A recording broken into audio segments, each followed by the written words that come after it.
What's up, everybody, man? Welcome back to another episode of the Firm Podcast. You already know we got Charles in the building. We got Nick. What's up, Nick? What's going on, everybody? What's happening? Hey, man, listen, we back for another amazing episode, man. Today, the topic today comes from a serious place. It comes from this idea that we talked about a couple of times, right? Conversations that we don't have between fathers and sons.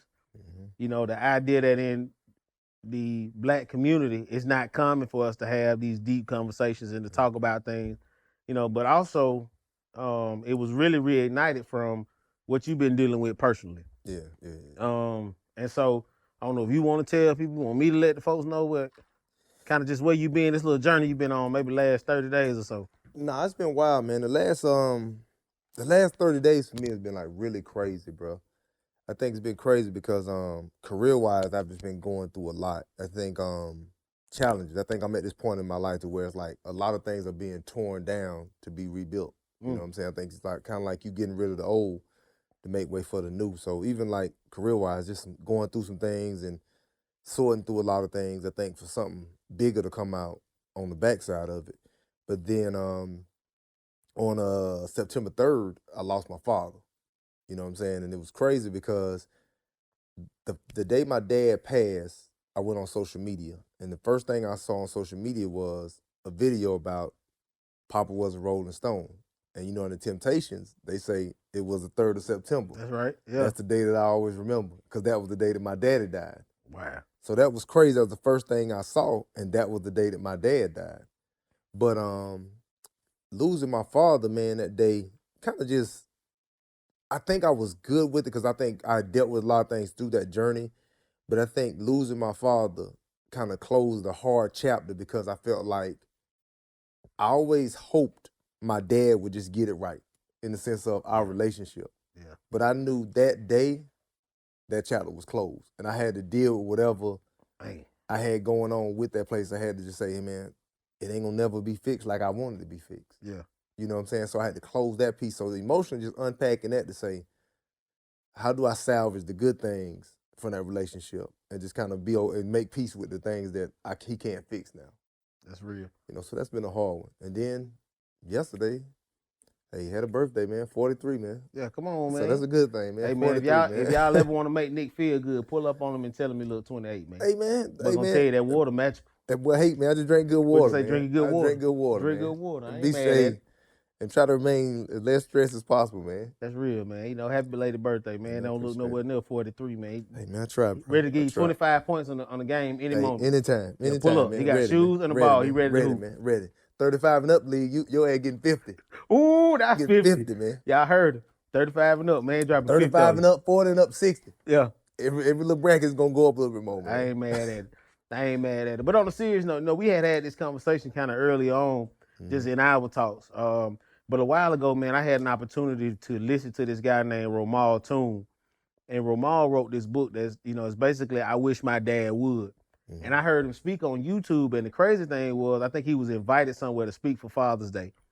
And he started the conversation by saying, I don't really know what qualifies me to stand here. I've only been in a relationship with my father for 3 years. And my son and I have been repairing our relationship for over a year. And we talking about a man who was probably, somewhere in his early to mid 40s, making this comment. You know what I mean? And so when I heard that conversation, I'm like, man, that was crazy. But then the book goes into short, just keep it kind of short. I Wish My Dad Would is really this book around all of these conversations he wished he would have had an opportunity to have had. And he hearing from other kids and other children about conversations they wish their father would have had. And so it got us to thinking. You know what I'm saying? Yeah. Conversations I wish my dad would have had. Shit, I got a lot of them. Let's go, man. Number one, man. Let's talk to me. Let's see where you at. Where you at? The I wish my dad would have had. I'm going to start off simple. I think I wish my dad would have had the conversation about what transpired with him and my mother, man. Because I think just that game would have helped out a lot, man, to put a lot of things into perspective. And I think even just understanding where he was mentally when they went through their divorce. You know what I'm saying? Because, too, I think the thing what you don't look at, and I try to look at this with my kids, bro, just keep living and they'll understand things as they grow. And so sometimes when my dad left, you couldn't understand it. Mm-hmm. But as I got older as a man, I understand like, hey, how somebody can step out, how somebody can, you know, I guess get into a bad situation for lack of better words. You know what I'm saying? Yeah. You can slip up into something. That's all I'm gonna say. Yeah. You can slide up into something, man. And Yeah. then like how you can lose your whole family, but just talking to you tell you, hey son, this is one of the mistakes I made. Yeah. So it can even help you navigate through this journey. Cause sometimes you know that outside thing can be a treacherous. That's a daily choice to say, hey man, I'm gonna go home to my wife. I'm gonna do right by my wife. You know, Yeah. that's a hard one. So I think just having that level of transparency with my dad would have helped out tremendously, man. So I'm gonna do this, right? Because we're gonna pull that wisdom out for somebody who's listening, whether you in this situation, if you're a father, right? You wish he would have had this honest conversation and explained it to you. Like to the dads or to you and your father, his side was valuable to you. Yeah. So hearing his story could have helped you in a number of ways. One, gave you context for what you grew up and experienced, right? But two, it would have gave you some sauce for your journey and what you about to deal with. Oh hell yeah, I think it would have helped because you understand it. Like with your dad or your parents in general, but that's unconditional love. Yeah. You know what I'm saying? It's just like when you hear it, you're like, okay, Dad, cool, I get it. I don't like that you and my mom met together, but I can see how it could have happened. Because as a man, bro, you see how easily, bro, we're in Atlanta. Temptation, you can go to QT on the wrong night, bro, and lose your whole family, bro. You know when the QT to get some gas and everything, My boy say Harlem Nights, I ain't coming home. Like the boy say, man, I ain't coming home. Hey, no joke, bro. You go to get some gas and with a piece of ass, bro. Hey, there you go. You know what I'm saying? Listen. So it's like it could happen. And it just say in the look and say, okay, that's nice looking, and go on about your business because you're like, man, I got a family at home. That's a lesson and a nugget within itself. Yeah. You know, so I think it would have been beneficial, man. He got the difficult part though about that, and then we'll move. But you can understand it now as an adult. Yeah. When that happened to you when you were younger, you didn't really understand it. Did you? I didn't. I didn't understand it. I just knew, damn, Dad ain't living with us no more. It's like, and I think even like with my kids, sometimes I be looking at my kids and thinking probably any dad or parent just in general, when you look at your kids, you wonder how do they process some of the things you did, because they gonna process. Because if my dad was in my house and he's no longer there, I'm looking and thinking, what's going on? And the last thing I remember as a kid was him and my mom had an exchange. I mean, the police came, and I'm looking at my mama like, man, you done locked my daddy up because you still here, but they took him away for some reason. So I'm putting my own thoughts into it and say, okay, well, what's going on? Instead of if we talk about it, and you may tell, because I can tell my kids some things, bro, you'll understand in time. That's right. And that's facts. But I'm gonna give you as much as I know you can handle, because I know you're gonna try to piece something together. And we can play dumb all we want to, but our kids smarter than what we think, bro. They just ain't gonna say nothing. And so I'm gonna do this because we often talk about, everybody now, like, if you go on Instagram, it's 400 people selling a course, and everybody talking about financial gain, everybody talking about preparation. All that is super important.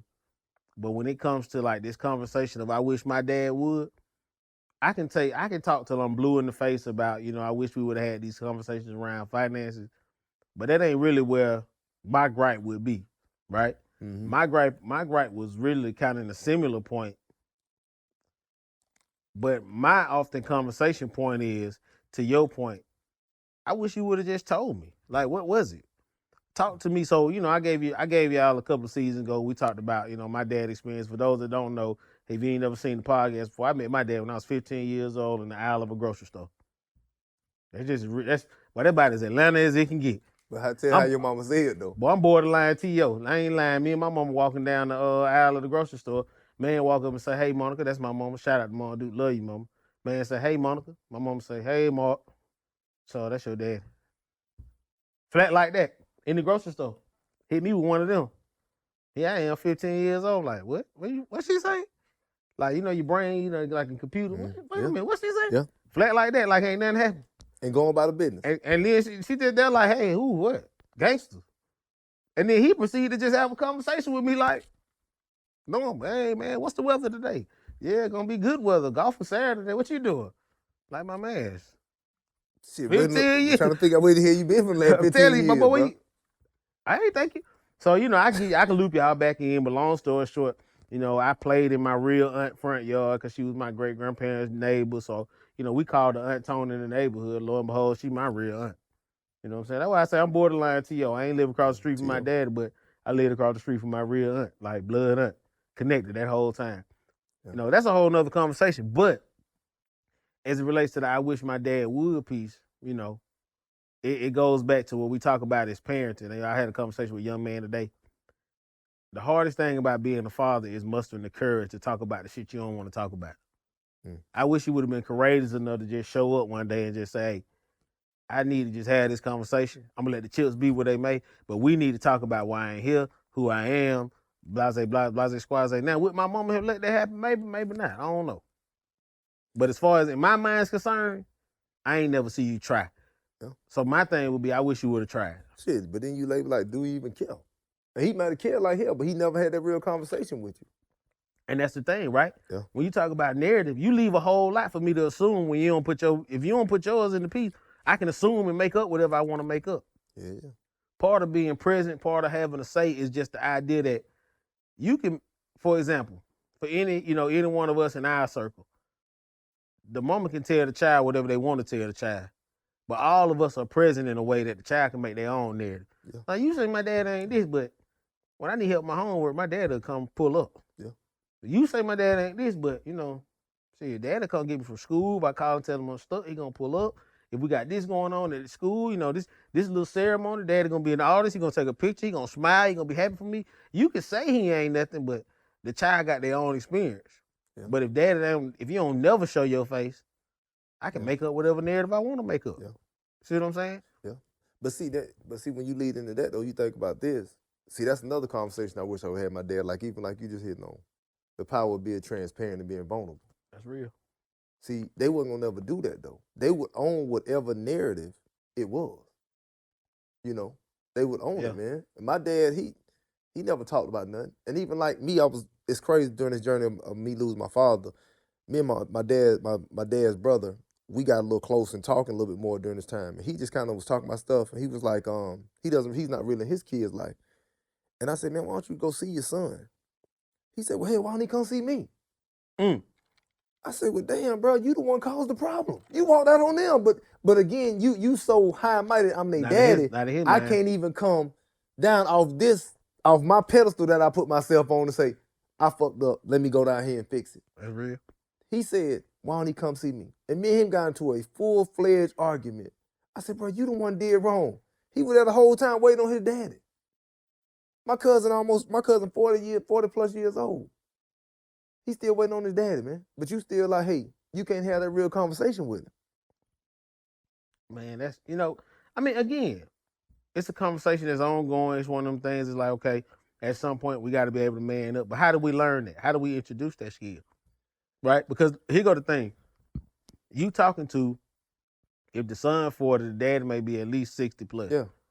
You talking to a 60-year-old man who for 60 years been looking at life and living life this way. Yeah. Yeah. Ain't nobody ever challenged him to think differently. He ain't never been forced in a position to think differently. How do I introduce a new way of thought? And the sad part is, in our community, it don't usually happen until somebody die. We all get sentimental and think about what a new thought would be. We do, but see, even in that case, bro, it just, for me, I just knew what I wanted, and that's what I was trying to be to mine. So, like, somebody got to break the curtain and say, man, this is what I wanted, and this is what I needed. Yeah. And see, like, I was even with my uncle now, like, my dad's mother, my grandmother, she died at the age of 30, but she had already had 8 kids by that time. She died giving birth to my Uncle Ray. She died giving birth to him at the age of 30. So then they were left with their father with all those kids. So what he did, he shipped them down to their grandparents and left them. He went back up north. Like he never have kids. So see, even my dad and them having that type of conversation would better help you understand the person. You know what I'm saying? See, they don't even look at, but just by me being transparent and honest, now you get a level of empathy because you're like, damn, bro, you didn't really have your daddy. You were doing this on the fly. You don't even know what is going on. He didn't. That's real. And then my uncle said something, bro, that was so crazy. So my Uncle Ray said he had kids. So he said, man, your uncle told his kids when he was younger. He said, and so keep in mind, his mama died giving birth to him. His daddy dropped him off a little after he was born. He told his kids, hell, I ain't had no daddy. They don't need one. Hey. And he went on living his life that way. And like all them, and just in general like that, bro. But they can't never own up to talk about that. They ain't gonna never get vulnerable like that. Yeah, talk about generational. Talk Yeah. about cycles. Yeah. That's a cycle to be broken. And we done had, we got into that, man. If y'all ain't seen us, man, some season 3, season 4, we got deep in the trauma space. We had my man Aaron on. We talked about trauma, the impact of trauma and how it lives in this cycle. So we ain't gonna go down that road. But, to that point, you create something and you don't really think about it. But ultimately, they created 3 generations of absent fathers. Yeah. That one decision created 3 generations. Like, and that's the part we don't really think about. You don't think about how fast you get generationally. Yeah. But you broke a curse. Because that fast, it was 3 generations deep of absentee fathers. Yeah. Or absent fathers. Yeah. That's crazy. Yeah.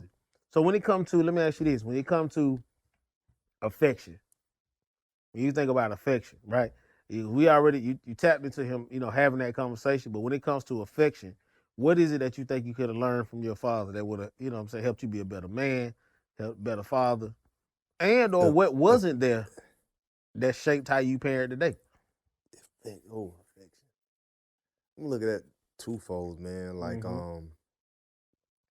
it could help me be a better man. I think even affection, like my parents were married.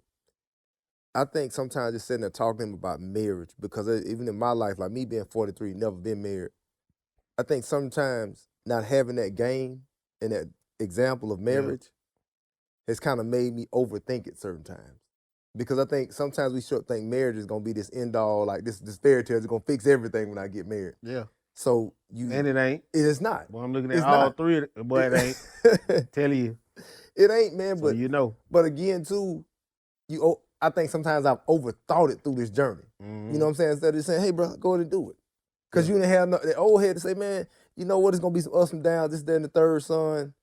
That game, that would have did a lot for me just even in that space, like being vulnerable and just emotion-wise, affection-wise. That's real. And I think even being at the space, too, to see how my dad is never, until I think to these last couple of years, ever said, I love you. Ever, bro. Like, I can't even think of a man in my family that said, I love you. Like, I'm probably the first man to say that, like, constantly to my kids. So I think even that space in the affection space, just like, I love you and just showing you love, like, their way of showing you love was like, you eating? Yeah, I did what I'm supposed to do. I did what I'm supposed to do, bro. Yeah. I'm eating. So I guess I hit you with the same, what you think? But, for me, it changed it twofold, right? So I always tell, me and my brothers had this conversation, right? So my stepdad was there. Later on when I moved, I ain't moved in with my mom until I was probably going to 6th grade. So that's a whole nother episode. But he really, I always attribute this idea that he taught us toughness. He showed us how to go get what you want. He would literally say, I never forget, in 2003, the Acura was coming out with this coupe TL. And in January, he was like, yeah, they're going to drop this coupe TL. That's the car I want. Father's Day 2003, boy, he pulled up with that 2003 Acura TL coupe.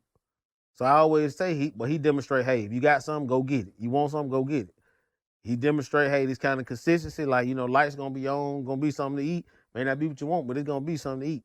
Yeah. But as far as affection and love, like that word, he didn't say that. It never came out. Like that word was never said. It wasn't said in my house at all. I don't really recall it. I remember it being said one time, and then my brother had got into a fight in the apartments where we live. And then we and my other brothers ended up getting into a fight because my brother fought some brothers. We won, y'all. In case y'all wondering. We got the footage, y'all. Hey, listen, receipts. But we got back to the door. I can remember my stepdad saying, hey, whatever going on, just make it to the door. Because I love y'all. That's the only time in my whole life I remember him hearing him say the word love. Dang. Make it back to the door because I love y'all. I remember that line. Now, as far as how I parent, we say it in my house all the time, every single day. Yeah. It's just part of, you know what I'm saying? It's just part of our just greeting. Mainly because I want them to know, you know what I'm saying, what that feels like, what it sounds like. Handshake with the kids and that whole, like, that's every day. That's, a couple times. That's what it is. It even influenced my discipline. I go in there and get right and, you know, get folks how they need to be and tighten them up. But I'm going to follow that up with a conversation. And I mean, especially my son, I told y'all before on the podcast, like, I get Blake the blues, man. I ride that, hey, boy, I ride that boy like a stallion at the Derby. I'm on him. But he don't ride Frank, Blake. No, Frank get it. Frank ride him. Frank don't pull it in like that, man. Frank get it. Yeah, I better ask Frank. But Frank run the house, man. Now, shit. Put that little white boy, excuse me, little boy say, I bullshit. I bullshit. No, hey, but it influences how I parent. Yeah. Right. Yeah. It shows up in that way. So now I'm intentional about the infection. I'm intentional about the time they get. You know what I'm saying? Me and the girls and me, all of us have our own individual time. You know, the girls like they daddy, daughter, they individually, so they might get a, you know, Starbucks run and a Target run. It's crazy you say that because with my dad, man, I can always remember my dad pulling up and buying sneakers, like always buying us stuff. That was his love. And it's so funny. I make that I'm intentional about that not being my love language. Mm-hmm. Like I'm intentional about my girls not thinking, Dad always gonna buy me something. He always gonna buy me something. And I try to make my kids not be materialistic. Cause I know me, hell, I ain't saying I was, but I knew, hey man, I knew what you were bringing to the table. Hey, I'll take them, Jay. Yeah, run that. Oh, them fives came out, okay, cool, let's go get run them. That. Son, I go pick up, we can go get them, cool. Yeah. He'll come pick me up, take me to the mall, drop me back off at the house. He feeling good. In his mind, time spent. Yeah. I done bought the shoes. 15 minutes, that's all we did. Yep, drop me back off. So okay, let's gotta also always convert that to wisdom. When you look back on the experience, would you trade a couple of them 15-minute runs for some catch in the front yard? Oh, hell yeah. I would any day. No say. I would any day. So if, you know what I'm saying, for anybody who may believe I'm doing my part, right? I've heard a dad say, you know, they don't want to come with me or, you know, I go and I do this. That's fantastic. Provide for them. But when they get to a place where they can, you know, take stock of their life and really think about their experiences, and we talked about this on the Bad versus the Bun, what they really gonna want to know, what they really gonna want to remember is the time we spent throwing the ball. Yeah. But I think, cause y'all gonna throw them shoes away. But I think even too when dads say they don't want to go with them, but sometimes you gotta look. If I ain't really been in your life, I gotta still get to know you again. So I gotta continue to show up. And as you continue to show up, yeah, I'm gonna say, oh, I'm going with my dad. I'm going with this person. Cause I mean, that's in it there. I went through that early in the game. Mm-hmm. With Peyton, it was like, bro, I remember picking my daughter, man, she would cry, man, probably for the first 30 minutes, man. And I'm like, man, I'm just take you back to your mom because she cried. But after a while, it was nothing. Yeah. I'm going with my dad, so you have to consistently show up. Again, that's the number one rule of fatherhood. I'm going to show up every day. I don't know what the hell this day going to bring, but I can tell you what, I'm going to be here. That's real. And kids going to remember that, like you say. And so building those memories of playing Connect Four in the yard, going for a walk, it don't cost much, man, to be impactful, man. It don't. That's just a choice you made. Like we put like, oh, if I ain't spending no money, I'm not impactful. No, bro. Yeah. The time you spend, that's how you sow that seed, man. Because my kids remember a lot of times like, hey, Dad, can we play the switch night? Can we just bowl? Because you done beat me the last 3 times. That's real. Cool, yeah. Yeah, I'm gonna beat you again tonight. Yeah, say I don't care what I gotta do. You know, because we create our own monsters, but you have to put that time in with them, man. And again, I would trade all the sneakers in the world just for those memories. Say, okay, me and my dad did this. You know, me and my dad did this particular thing. This is how we hung out. Yeah. I mean, because I got to know, you'll get to know that person during it. And they just really made time for you. And you can't buy that. You can't buy Connect Four in the front yard. No. You can't buy that. You know, that's just something you choose to do with your kids, man. That's real. I mean, that's a real statement. So, in that line, right? Mm-hmm. When it comes to what conversation do you wish you could have had about manhood with your dad? About being a man. Man. Oof. About being a man? About being a man. About being a man. Oof. Man, I think just the ups and downs of it. Just want to understand what does that look like. And understand too, like, the journey. Because sometimes it's so hard to be some shit you never seen. You know, and I think with me, I just want to just have multiple conversations because I think being a man is such a complex thing because there's so many different layers to it. Like, how do you be a man in this type of situation? How do you handle your emotions? How do you handle when you feeling like I always have to put everybody else before me? Learning how to deal with those feelings, you know, because again, those are real feelings that we feel, but nobody's taught you how to compartmentalize it or how to deal with it. And now you show up, I guess, being angry, but your dad may say, "Hey, Charles, just chill out. Hey, you gonna get yours. This is how you handle that." You know, And that's the part. That's kind of like where I am with it. When I think about that same question, I want to make sure we understand this. I wish my dad. These conversations are not about blaming. no, It's not about no going means, back and trying to get time back. It's really to help us think about it so that all of us can be more intentional as fathers in our present day, right? Hopefully in this conversation, somebody can hear something and say, you know what? I got time to do that because my father's still here. I got time to do that because my kid's still here, right? So if you're in a situation like me where you need to work to repair the relationship, maybe there are questions you need to ask and there's an initiative you need to have. But maybe if you're a father and you got kids, this is information that can help you start to navigate and really structure the conversations and the time you spend. Yeah. So with that being said, when I think about as far as being a man, even for the male figures that I had in my life, I was always shown how to get it right. But I wasn't necessarily shown.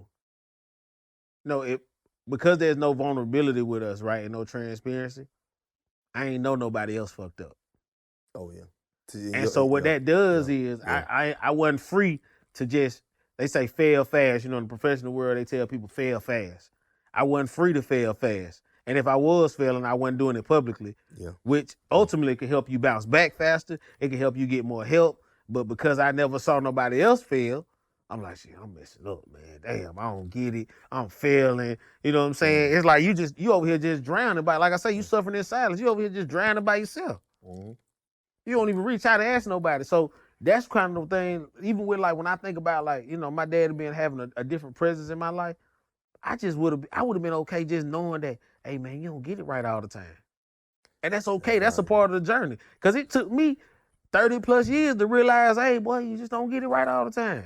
And that's okay. Plenty of people don't get it right. Yeah. You know what I'm saying? But see, sure, that's some valuable shit though, because when you think about it, you think about everybody who's a father has probably, I'm probably gonna say 100% of fathers I know have questioned, am I even a good father?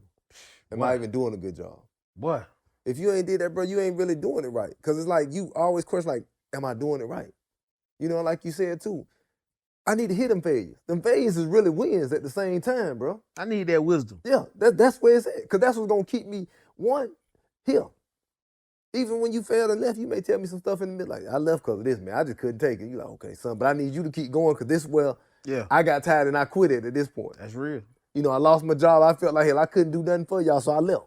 Oh, now it makes sense, Dad. Why? Okay, I see, Dad. Yeah. So you have to share those failures, man. That's where it's at. That's where the win is at, in the failures. That's where it's at. That's definitely where it is. Let me ask you this. Oh, man. What is what conversation do you feel like that you would have with your father that you probably could change your whole situation? That if he'd had it with you, think it probably would have changed everything.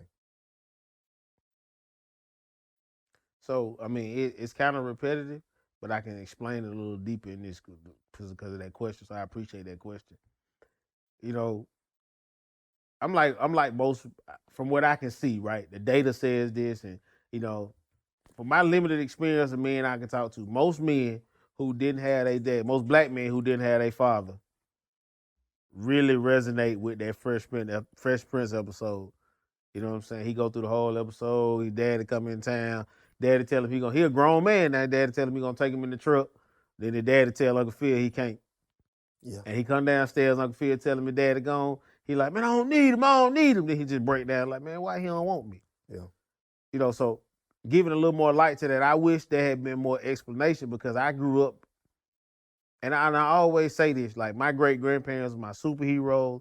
My great grandfather was the first superhero I ever saw. The hero don't wear cape. That whole thing. That was my great granddad. Like silent, strong, consistent, just doing life. He's gonna do that. You know what I'm saying? Shout out to my Uncle T. My Uncle T always was he was just there. You know what I'm saying? His story, he worked his way up in the mail room at the bank to an executive position. You know, back when you could do that. Even with all of that, there was always this voice, this idea of like, damn, man, other kids got a daddy, they got a mama. Like, even if they ain't together, at least they got a daddy. Yeah. There was always this idea, like, damn, you know. And I feel like, you know, my great grandparents, they tried their best. We ain't really had them deep conversations like that at that point, but there was always this idea, like, damn, was it me? Why you know what I'm saying? So anytime I would not get something right, or anytime I would get in trouble, in the back of my mind, I was like, shit, maybe that's why he don't want to be here. See what I'm saying? Yeah. And so, like, that's why I go back to it would have freed me. That's why sometimes when I look at my kids, I give them the freedom to just be. Yeah. Like, you can break dance with no rhythm, but do your thing. If you happy, do your thing. Yeah. Because, you know, sometimes they talk too much. But that curiosity will also turn into this courage for them to ask hard questions in front of groups of people. Yeah. If you let that idea of like being less than or not fitting in, you know, now they got a fancy term for it, imposter syndrome. But if you allow that idea to exist in your kids, it subconsciously will influence them in every space. Yeah. They won't ask the tough questions. Yeah. They won't stand up and be vocal. They won't stand up and take charge when you want them to, because in the back of their mind, they don't even believe they worth it. Yeah. Even with whatever you give them. So to that whole point, that's a conversation that could have changed everything. Man, listen, me and your mama ain't work out. You know, I'm not here every day, you know, but I care about you. I made you. Yo, shit, you ain't even got to lie and say you care about me. I made you. You know, I don't really know how to be who I'm supposed to be, but I'm going to be here for this. You know, you can call me if you need to. Like, whatever it need to be. Meet me at the mailbox, whatever you could have did. But that one conversation could have changed so much, right? Yeah. So that's one of the things that I feel like, you know, hey, that one conversation could have flipped a whole lot of stuff on his head, right? Yeah. You know what I'm saying? But flip it to you, man. One conversation that could have changed everything. I just think with me, I think with my dad just would have apologized. I think just would apologize. To you or your mama? Huh? To you or your mama? To me. To you? Because I think I always look at this with fatherhood, and I always tell women this: I could be a terrible husband, but a phenomenal father. Don't put all that in one category. I feel like him and my mom, that situation was another situation. Me just strictly talking about me and him, I just needed you to apologize and just own it. Cause dog, I'm with you. Like, bro, I ain't here without you. So I'm with you. Yeah. You know what I'm saying? My loyalty's gonna set it with you. Yeah. But we can play the game if you want to play it that way. But to help me help you, be forthcoming about the truth.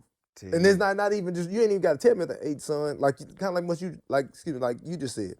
Just apologize. Hey, this is where I went wrong. This is some of my mistakes, brother. I'm here for you. I got you. That's real. And just being able to pick the phone up and say, Dad, what's up? Or this, that, and third. Hey, you want to pick me up, do this? Because, I mean, we got a relationship. But I always and I told my father this, it really felt like when you divorced my mother, you divorced us too. It was kind of like, if I can't have your mama, the heck with it. I'ma still do for y'all, but I'm not gonna be the dad that I was when I was in that marriage. So that's another question. Man, you just said it. Was he two different fathers when he was in the house versus when he left the house? He was, because I think with my dad, man, I think my mother made him whole. Because I think my dad came there broken. I think when he got his family, it was like, okay, life is starting to look up. And then so life started to look up the way you were making pretty good money. And you know, being a man, hell, when you start to make money, here come women. You know? Yeah. So when you so then I'm battling with, I'm making good money, I got my family here, I got women over here hollering at me, so that's a real issue. Yeah. And so when he lost that, I think it was more of, man, I can't do nothing right. It's kind of like how we talked about, I can't do nothing right no more. Hell, just forget it, I'm done. I just throw the whole thing away. Yeah. And now you leaving two boys here looking like, but we need you. And we really need you. But he dealing with his own stuff and saying like, man, I ain't good enough, because much to what you were saying, ain't nobody ever told him, hey, you got this here. His dad dropped him off. And I think, according to my uncle, when they dropped him off, his grandmother held him out of school for 2 years because she didn't want to register him for school. So my dad got a whole lot of stuff he dealing with, bro. You see what I'm saying? Yeah. So so when your dad left you the oldest boy, you raising everybody. And you ain't had no example. So it's a lot, man. It's a lot. But just own it, just being forthcoming about it. Yeah. Because again, like the simple phrase, bro, the truth will set you free. It really will. Because a lot of times, bro, the lie puts us in bondage. Yeah. And we stay locked up, bro, when really the simplest thing could be, man, I'm sorry, son. I got some work to do. It's cool. Let's do it. Let me ask you a question. This question is, and before I ask you this question, I'm gonna put a little context on it. This really more for me, right? Because I can be transparent. I can just be a man and say I ain't did all that I could do for the relationship between me and my father. See, from where we sitting right now, my daddy may live 15 minutes from where we sitting, may not even be 15 minutes from where we sitting right now. If you knew the date he was leaving, would you have done more for your relationship? I know that's a heavy question. If you knew, like, if you could see on the calendar, this is date, man, would you have done you know more? what, bro? The crazy thing is, I had to praise my brother during this journey because it was sometimes, you know, I guess I'm gonna use this analysis, much like sports. I was playing basketball the other day, and sometimes you be so tired, your mind telling you to run, like your mind telling you to run, Yeah. but your body can't move for nothing. You ain't got nothing. It's just like your legs, like it locked up. Yeah. So with me, sometimes during the process with my dad, I knew I needed to do more. Yeah. But I couldn't even get it going because of I had just lost so much during this journey. Yeah. You know what I'm saying? So it was hard. And I kicked myself a little after that because I felt like, and I had to suck it up, during the point of this transition to say, it ain't about me. So during the last couple of weeks or so, because I kind of knew it was going to happen a few months ago, I tried to start doing better to say, okay, I know my dad didn't do this right, but it would kill me if I just turn my back and say, man, hey, the hell with you, bro. That's real. So I had to show up and put my feelings to the side Yeah. to do this. And it kind of took me back to, it's crazy.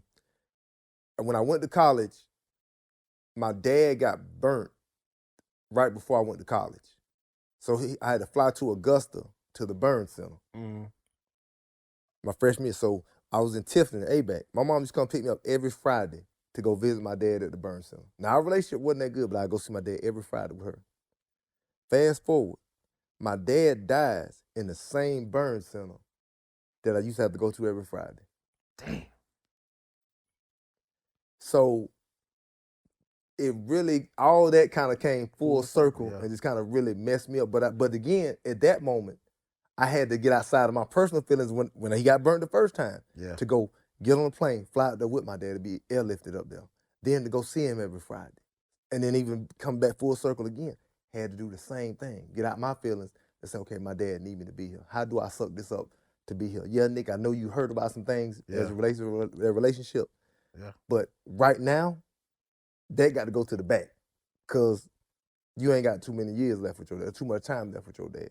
That's real. So I had to do those things. And that required me to show up differently, bro. Like, my people in my circle, they know how hard I was dealing with that, bro. And I had one of my people, man, call me, and I broke down that day because they said, why every time I'm calling you, you saying your cousin giving you an update on your dad? Oh, they had to check you. They checked me, but I broke down because I'm like, I couldn't handle it yet. I couldn't muster up the strength to call the hospital to get the updates. And I went off on the phone like cussing, like, bro, you don't know what the hell I'm going through. Like, I'm good. Like, I got people pretty much handling that for me. You know what I'm saying? So then I got to jump out there. So then that day I broke down. I was like, okay, I'm good now. Let's go handle it. Because I had to come to that realization, like, okay, I got to step up to the plate. But I knew what I had been almost running from. Yeah. You know what I'm saying? I was running from it. That's real. Because I didn't want to touch it. But I would have, I still would have tried to do more, man. But I just knew it hurt that my dad, that even in them latter days, it was just hard to watch. It was just hard to watch. But I still forgave my dad. Even during the time we talked a little briefly, I forgave him for everything. Because again, bro, he didn't know. And the more information I found out, the empathy came to the forefront. I say, man, he did the best with what he had. He played the best hand he knew how. That's real. You know. That's real. I mean, and in the back of my mind, I know that. I believe that. I still hadn't, but I say all the time, hey man, you need to do a little more because I'm in a situation now where one with kids, I understand how hard it is. So I know that it's time for me to go ahead and reach out. And so again, we turn everything to a point of wisdom. If you got the opportunity and there's a relationship you need to repair, whether it's with your father, whoever it is, old people always tell us you don't know the day, the time, or the hour.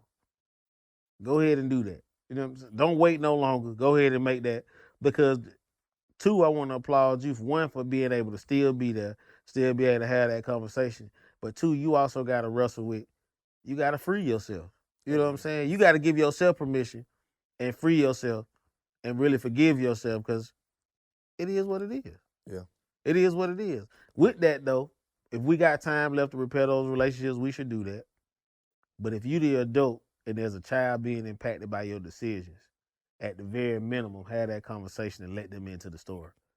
Let the child in so that it don't have to go this far down because this wouldn't be the case if y'all had a conversation early on when he had the opportunity to control. Them 20-minute rides could have been me just explaining.